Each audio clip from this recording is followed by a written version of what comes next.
Hello friends, welcome back to my channel শৃঙ্খলা রান্নাঘরে সকলকে স্বাগত জানাই। এখানে আমি কাঁচা টমেটো কুচিয়ে নিয়েছি আলু নিয়েছি, পেঁয়াজ কুচি নিয়েছি, কাঁচা লঙ্কা। আর এখানে এই যে আমি কড়াইতে সর্ষের তেল গরম করে কিছুটা চুনো মাছ নুন হলুদ দিয়ে মেখে আমি ভেজে নিচ্ছি। এই যে এপিঠ ভাজা হয়ে গেছে, এবার আমি উল্টে দিয়ে ওপিঠটাও ভালো করে ভেজে নেব।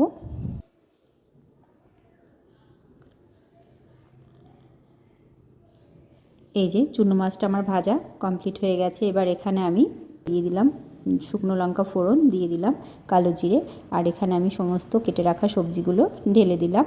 দিয়ে আমি এইভাবে করে ভালো করে নেড়ে নেব।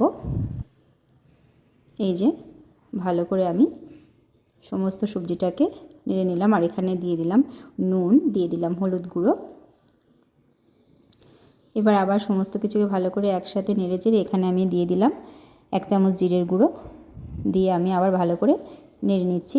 এবার এখানে দিয়ে দেব সামান্য পরিমাণে জল, জলটা অল্পই দেব, কারণ এমন পরিমাণে দেব যেন সবজিটা সেদ্ধ হয়ে যায়। সবজিটা আমার সেদ্ধ হয়ে গেছে। এবার এখানে দিয়ে দিলাম ধনেপাতা কুচি, দিয়ে আমি এই যে ভালো করে নেড়ে চেড়ে নিচ্ছি।